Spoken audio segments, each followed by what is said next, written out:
السلام علیکم ورحمۃ اللہ تعالی وبرکاتہ۔ مرکز اہل سنت جامعہ رضویہ منظر اسلام کے یوٹیوب چینل ہم سبق درس نظامی میں آپ کا خیر مقدم ہے۔ پیارے بچوں، آپ میں سے جنہوں نے اب تک ہمارے چینل کو سبسکرائب نہیں کیا ہے وہ ضرور سبسکرائب کر لیں اور اپنے ساتھیوں سے بھی شیئر کریں اور بیل آئیکن بھی ٹچ کر دیں تاکہ ہر اپلوڈ کی نوٹیفیکیشن آپ تک پہنچ سکے، اور اپنے ساتھیوں سے بھی شیئر کریں اور بات پسند آئے تو لائک بھی کریں۔ اب آپ کو جامعہ رضویہ منظر اسلام کے ایک اہم اور ماہر استاذ حضرت مفتی محمد قمر صاحب آپ حضرات کے روبرو ہوں گے۔ وہ آپ کو تلخیص المفتاح جو بلاغت کی ایک مشہور ترین کتاب ہے وہ پڑھائیں گے۔ آپ حضرات ان سے غور سے سنیں اور اپنی کتاب کو یاد کریں۔ بسم اللہ الرحمن الرحیم واما تاخیرہ فلان ذکر المسند الیہ اہم کما مر۔ یہاں سے مصنف علیہ الرحمہ مسند کو مؤخر لانے کا بیان ذکر فرماتے ہیں کہ مسند کو مؤخر کیوں لے کر کے آتے ہیں۔ تو مسند کو جناب والا مؤخر اس لیے لے کر کے آتے ہیں کہ مسند علیہ کا ذکر وہاں پر کیا ہوتا ہے، اہم ہوتا ہے۔ تو مسند علیہ کے ذکر کے اہم ہونے کی وجہ سے پہلے مسند علیہ کو لاتے ہیں، کہ جو غیر اہم ہے یعنی مسند پھر اس کو ذکر کر دیتے ہیں، اس لیے مسند کو مؤخر کر دیتے ہیں۔ اما تاخیر ہو رہا مسند کو مؤخر کرنا فلان ذکر المسند الیہ، تو اس لیے کہ مسند علیہ کا ذکر کیا ہے، اہم، یہ اہم ہے، کما مر جیسا کہ گزر چکا۔ واما تقدیم ہو رہا مسند کو مقدم کرنا، تو مسند کو مقدم کیوں کرتے ہیں جناب والا مسند علیہ پر، تو بتاتے ہیں مسند علیہ پر مسند کو اس لیے مقدم کرتے ہیں کہ آپ نے پڑھا ہوگا کہ جس کا درجہ مؤخر کرنا ہو اگر ہم اس کو مقدم کر دیں تو وہ تخصیص کا فائدہ دیتا ہے۔ تو اب ہمیں کرنا کیا ہے، مسند کو مسند علیہ کے ساتھ خاص کرنا ہے۔ مسند کو خاص کرنے کا مطلب ہے تخصیص، لہذا اب ہم کیا کر دیں، مسند کو مقدم کر دیں، مسند علیہ کو مؤخر کر دیں تاکہ یہ تقدیم تخصیص کا فائدہ دے۔ جیسے لافیہ غول میں کہ جنت کی شراب ایسی شراب ہے کہ جس میں کوئی نشہ نہیں ہے، یہ کہہ لو غول نشہ نہیں ہے۔ اب یہاں پر جناب والا فیہا تو خبر ہے اور غول کیا اس کا اسم ہے، اور خبر کیا ہوتی ہے، مسند ہوتی ہے۔ مسند کو یہاں پر مسند علیہ پر مقدم کر دیا، کیوں کر دیا، اس لیے کر دیا کہ یہاں پر مقصود کیا تخصیص ہے۔ وہ تخصیص کیا ہے، وہ تخصیص وہ خصوصیت یہ ہے کہ جنت ہی کی وہ شراب ہے کہ جس میں نشہ نہیں ہے، ورنہ تو جناب والا کوئی سی بھی شراب اٹھا کر کے دیکھ لو، ہر شراب عقل کو ڈھانپ دیتی ہے، انسان کو لڑکھڑا دیتی ہے، نشہ آور ہوتی ہے وہ، لیکن ایک ہی شراب ہے، وہ کون سی ہے، جنت کی شراب ہے کہ جس میں نشہ نہیں ہے، جو عقل کو نہیں ڈھانپتی ہے۔ اس لیے یہاں پر تخصیص کے پیش نظر مسند کو مقدم کر دیا کہا پر مسند علیہ پر۔ فَلِتَخْصِيصِهِ بِالْمُسْنَدِ إِلَيْهِ، مسند کو مسند علیہ پر مقدم اس لیے کرتے ہیں کہ مسند کو مسند علیہ کے ساتھ خاص کرنا ہے، جیسے لافیہ غول میں ای بخلاف خمور الدنیا، یعنی کہ جنت کی شراب دنیا کی شرابوں کی برخلاف ہے، اس لیے کہ دنیاوی شرابوں کا تو حال یہ ہے کہ اس سے عقل معوف ہو جاتی ہے، برخلاف دنیا اس کی آخرت کی شراب کی، جنت کی شراب کی، کہ اس کو پینے کے بعد انسان کو نشہ نہیں ہوتا۔ تو یہاں پر اسی کی کیا کرنا، تخصیص کرنا ہے۔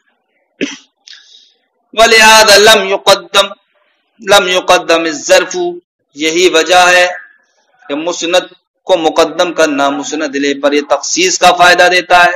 مسند کو مسند علیہ پر مقدم کرنا چونکہ تخصیص کا فائدہ دیتا ہے، تو اسی تخصیص کے فائدے کے پیش نظر لا ریب فیہ میں، فیہ جو خبر ہے اس کو ریب پر مقدم نہیں کیا گیا، اس لیے کہ اگر ہم فیہ کو جو خبر ہے مسند ہے اس کو اگر مقدم کر دیتے ریب پر، تو اب یہاں پر بھی تخصیص کا معنی پیدا ہو جاتا، کیونکہ مسند کو مقدم کرنا یہ مسند علیہ کے ساتھ مسند کو خاص کرنا ہے، لہذا اب اگر لا ریب فیہ میں ہم یہاں پر بھی مسند کو مقدم کر کے یوں کہتے لا فیہ ریب، اب مطلب کیا ہوتا؟ قرآن ہی میں صرف شک نہیں ہے، قرآن ہی میں تو کیا اللہ رب العزت کی جانب سے نازل شدہ کتابیں یا نازل کی جانے والی کتابیں جناب والا صرف قرآن ہی ہے یا قرآن کے علاوہ دیگر کتابیں نہیں ہیں؟ تو آپ کہو گے ہیں۔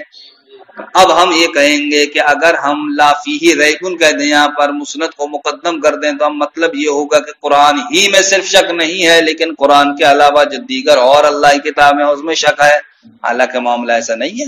جس طریقے سے قرآن میں شک نہیں ہے اسی طریقے سے خدا کی دوسری کتابوں میں بھی شک نہیں ہے۔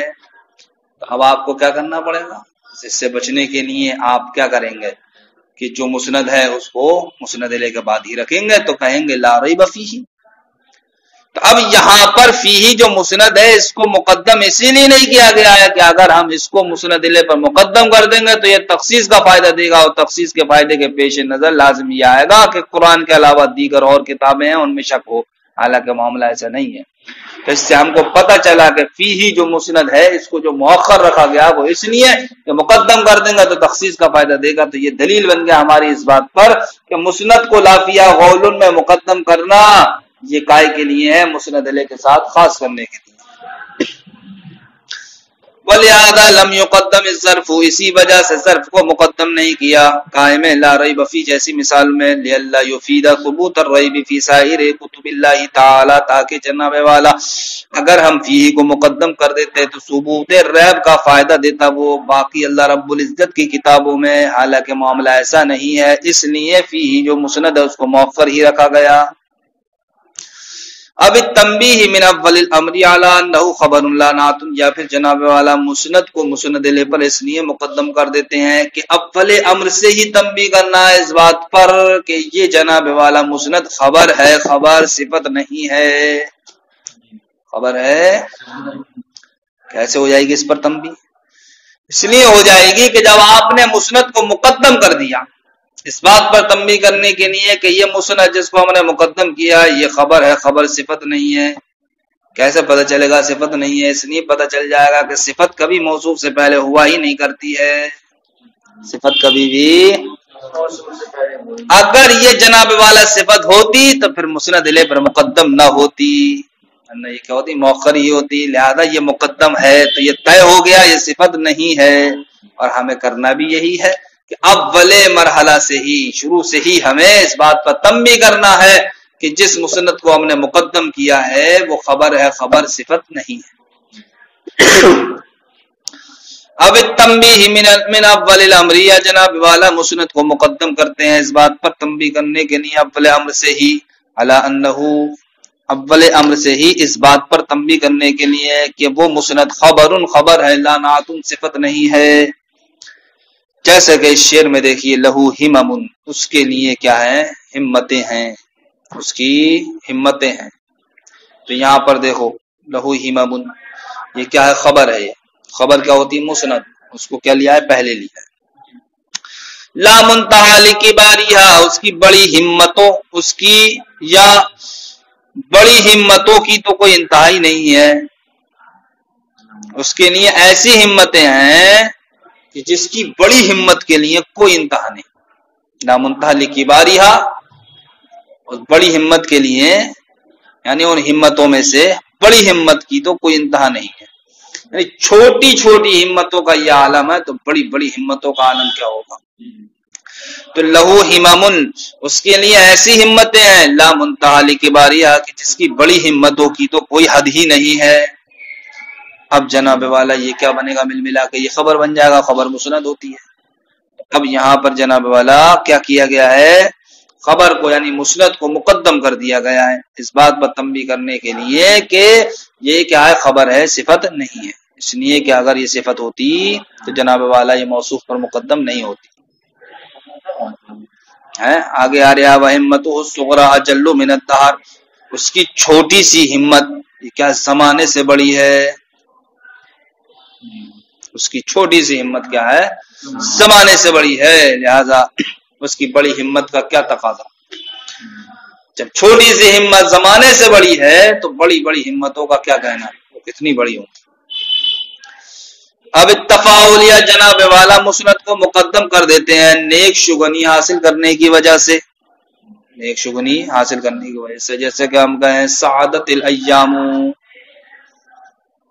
تو ایام کیا ہے فاعل، سعادت کیا ہے یہ فعل مسند ہوتا ہے، یہاں پر مسند کو پہلے لائے، ایام وہ جو مسند ہے اس کو مؤخر کر دیا، کیوں؟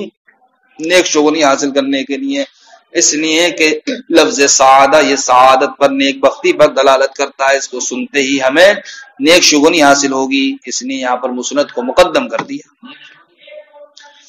ہے نیک شگنی۔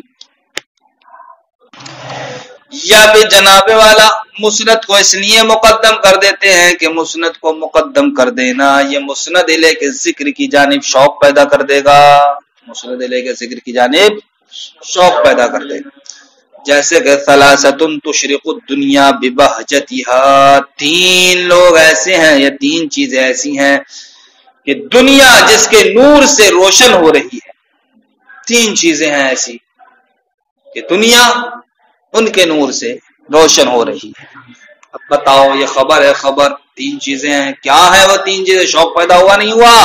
ایسی کون سی تین چیزیں ہیں کہ جن کے نور سے، سمجھے، جن کی حشاشت و بشاشت سے دنیا روشن ہے؟ صاحب دنیا، اب آپ کو شوق پیدا ہوا، جلدی لاؤ مبتدا، جلدی لاؤ مبتدا، مبتدا کیا ہوتا ہے؟ مسند الیہ۔ آ گئے صاحب شمس الضحیٰ و ابو اسحاق والقمر، وہ تین کون ہیں؟ شمس الضحیٰ ہیں، ابو اسحاق ہے اور قمر ہے، یہ ایسے ہیں جناب والا جن سے دنیا بھی روشنی حاصل کرتی ہے، سمجھ گئے؟ جن سے دنیا بھی روشنی حاصل کرتی ہے، دنیا بھی روشنی حاصل کرتی ہے۔ تو ابو اسحاق کو جناب والا شمس الضحیٰ اور قمر کے درمیان میں رکھا ہے، اس لیے کہ بھائی سورج کی روشنی کو تو آپ بھی تسلیم کر لو گے کہ ہاں دنیا روشنی حاصل کرتی ہے، چاند کی روشنی سے بھی آپ اس بات کو تسلیم کر لو گے کہ ہاں چاند کی روشنی سے بھی دنیا روشنی حاصل کرتی ہے۔ اب ابو اسحاق کو بھی دو روشنیوں کے درمیان میں رکھ دیا، اب یہ بھی کیا ہو گئے صاحب؟ روشن ہو گئے، ایسے روشن ہوا کہ ان سے بھی دنیا روشن ہونے لگی۔ تو مقصود یہاں پر ابو اسحاق کی تعریف کرنا ہے۔ بہرحال ہمارا مقصود یہ ہے کہ ثلاثۃ تشرق الدنیا ببہجتها، یہ خبر ہے، خبر مسند ہوتی ہے، کیوں یہاں پر مقدم کیا گیا؟ اس لیے مقدم کیا گیا کہ یہ خبر اس درجے کی ہے کہ اس نے مسند الیہ کی ذکر کی طرف شوق پیدا کر دیا، اور مسند الیہ کے ذکر کی طرف جو خبر شوق پیدا کر دے، یعنی جو مسند شوق پیدا کر دے تو اس مسند کو مقدم کر دیا جاتا ہے۔ تنبیہ کثیر مما ذکرہ فی ھذا الباب والذی قبلہ غیر مختص بہما، کہتے ہیں یہاں پر جو مسند کے باب میں جو بہت ذکر کیا گیا اور جو مسند کے باب سے پہلے یعنی کہ مسند الیہ کے باب میں جو ذکر کیا گیا غیر مختص بہما، وہ جناب والا صرف اور صرف مسند الیہ اور مسند ہی کے ساتھ خاص نہیں ہے۔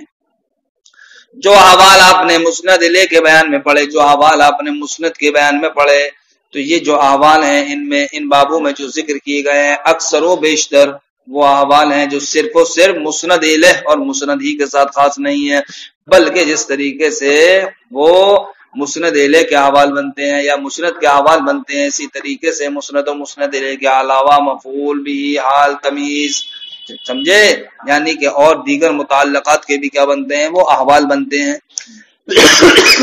تو اب وہ احوال جو مسند الیہ اور مسند میں ذکر کیے گئے ہیں وہ صرف و صرف مسند الیہ اور مسند کے ساتھ ہی خاص نہیں ہے۔ کثیر مما ذکرہ فی ھذا الباب، اس باب میں وہ چیزیں جو ذکر کی گئی ہیں ان میں سے زیادہ تر، والذی قبلہ، اور وہ چیزیں جو اس باب سے پہلے یعنی کہ حوالے مسند الیہ میں ذکر کی گئی، غیر مختص بہما، یہ مسند و مسند الیہ کے ساتھ ہی صرف خاص نہیں ہے، کالذکر والحذف، جیسا کہ احوال ذکر کی گئے، ذکر کے، حذف کے، سمجھے، تقدیم کے، تاخیر کے، اطلاق کے، تقیید کے، وغیرہ، اور ان کے علاوہ، والفتن اذا اتقن اعتبار ذلك فیہما، عقل مند انسان، ذہین انسان جب ان اعتبارات کا مسند و مسند الیہ میں یقین کر لے گا تو لا یخفی علیہ اعتبار فی غیرہما، تو اب اس پر اس کا اعتبار کرنا مسند و مسند الیہ کے علاوہ میں بھی مخفی نہیں رہے گا، سمجھ گئے؟ اس لیے ان دونوں اعتبارات کو یہاں پر ذکر کر دیا، مسند الیہ کے احوال کو ذکر کر دیا، مسند کے احوال کو ذکر کر دیا، جب آپ ان احوالوں کو اپنے ذہن میں سمیٹ لیں گے تو اب آپ اس بات پر بھی قادر ہو جائیں گے کہ جس طریقے سے یہ احوال مسند و مسند لے کے اسی طریقے سے یہ احوال دیگر چیزوں کے لیے ہیں۔ السلام علیکم ورحمۃ اللہ۔